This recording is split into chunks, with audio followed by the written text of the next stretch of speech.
네, 이제 두 번째 코너를 시작해 보겠습니다. 긴 나이에 기우정이 아무거나. 자, 오늘은 어떤 이야기를 가지고 오셨을까요? 김나희님 어서 오십시오. 네, 안녕하세요. 네, 여러분 뉴스에서 최근에 보셨는지 모르겠지만 요새 피스타치오 가격이 전 세계 가격이 급상승하고 풍기라고 합니다. 왜 그런지 아세요? 왜 그럴까요? 그 두바이 초콜릿 유행 때문에 전 세계적으로 피스타치오가 품절이라고 합니다. 두바이 초콜릿이요? 네. 두바이 초콜릿이라고 이제 피스타치오가 들어가는 그런 새로운 종류의 초콜릿이 나왔는데 이게 2003년에 나오기 전까지는 우리는 이 사회에 아무도 두바이 초콜릿이라는 걸 먹고 싶다는 욕망을 느껴본 적이 없어요. 그게 뭔지 모릅니다. 모르시는구나. 네. 네, 아무튼 유행한 지금도 초콜릿이 몰라요. 있어요. 네. 네, 근데 유행을 많이 해서 전 세계적으로 유행을 많이 했는데, 그렇군요. 네, 그 자본주의의 이제 그런 상품이 수요를 따라서 만들어지는 것이 아니라 없는 수요를 창출해내고 그 희소성을 창출해내서 없던 그 욕망을 느끼게 하는 그런 자본주의의 특성을 잘 보여주는 사례라고 할 수 있는데요. 그래서 오늘의 주제는 초콜릿으로 하겠습니다. 특히 우리나라하고 일본에서는 과자 회사하고 백화점의 상술로 그 호합한 초콜릿이 이렇게 막 많이 판촉이 되고 지금도 꼭 로맨틱한 관계에서는 주고받아야 되는 선물인 것처럼 이렇게 포장이 되는 면이 있거든요. 네. 그래서 그 초콜릿에 대해서 들여다보겠습니다. 네, 근데 사실 뭐 초콜릿 하면 대체로 많이들 좋아해서 이게 무슨 그렇게 큰 문제가 있을까 사실은 좀 이렇게 질문을 하게 되는데요. 뭐 초콜릿에 들어가는 원료, 설탕, 카카오, 우유 뭐 요것들이 뭐 하나하나 다 문제도 있겠죠. 그렇게 이 원료부터 좀 이렇게 조곤조곤 문제점을 좀 짚어주실래요? 네, 일단 설탕이 가장 주요 원료죠. 그래서 설탕은 일단은 1419년에 포르투갈 사람들이 대서양의 마데이라 제도에서 최초로 설탕 섬을 만든 것이 이제 설탕 플랜테이션의 시작인데요. 설탕 플랜테이션이라는 것은 이제 그 지역의 생태계에 삼림을 밀어버리고 설탕 플랜테이션을 만들어서 그리고 아프리카 노예들을 이제 강제로 이주시켜서 거기서 노예 노동을 하기 위해서 생산을 하는 것이잖아요. 그래서 아프리카에서 납치돼서 대서양을 건넌 1250만 명의 그 노예 중에 약 3분의 2가 설탕 플랜테이션에서 강제 노동을 했습니다. 그러니까 단일 규모로는 가장 큰 그 노예 노동 산업인 것이죠.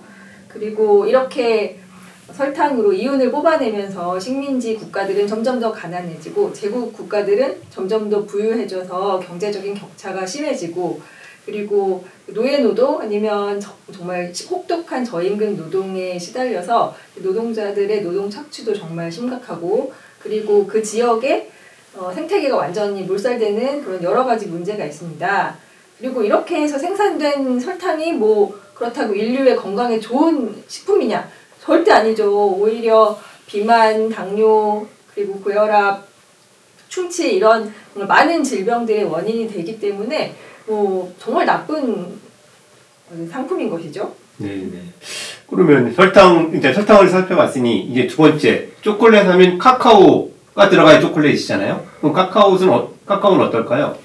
네, 카카오가 설탕 정도의 규모는 아니지만 대서양을 건넌 노예 무역의 약 10%가 카카오 생산에 이제 동원이 되었습니다.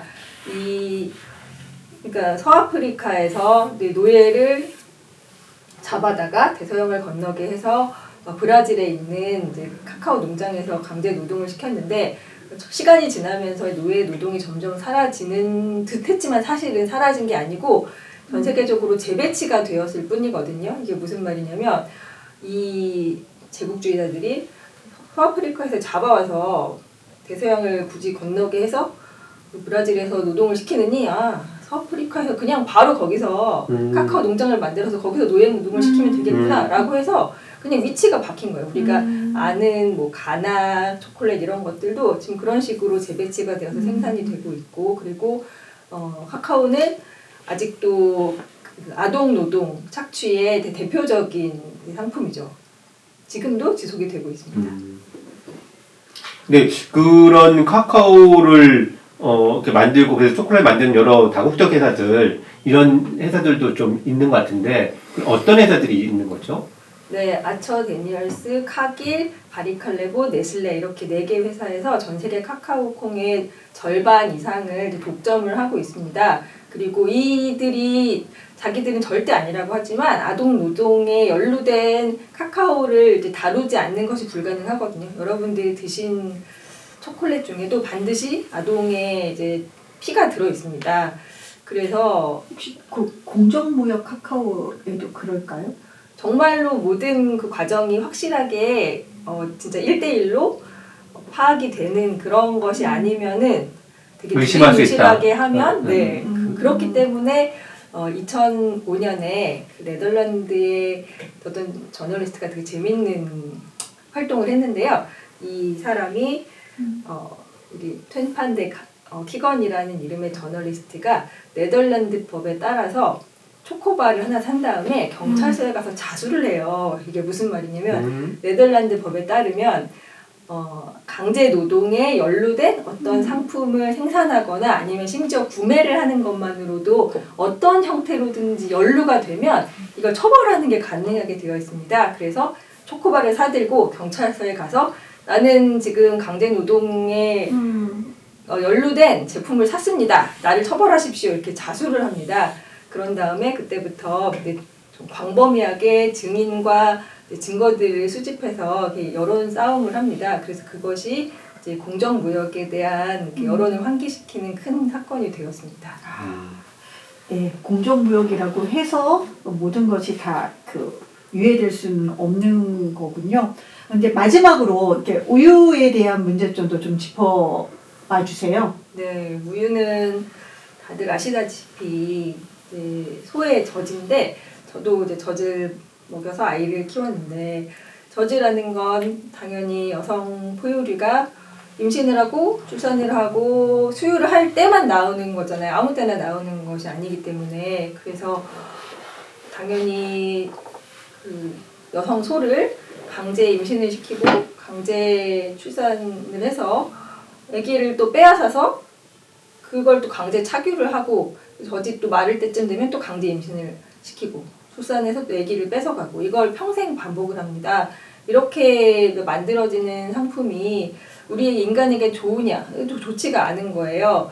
이것도 여러 성인병과 그리고 많이 먹으면 먹을수록 뼈가 튼튼해진다는 그 신화와는 다르게 오히려 뼈가 더 약해지는 그런 경향을 보이고 있고 그리고 성인들은 대부분 또 유당 불내성이 있기 때문에 소화도 잘 안 되고 알레르기만 일으킵니다. 그래서 여러모로 이 초콜릿에 대한 우리가 신화, 이 낭만적인 신화를 벗어날 때가 됐다 이렇게 생각합니다.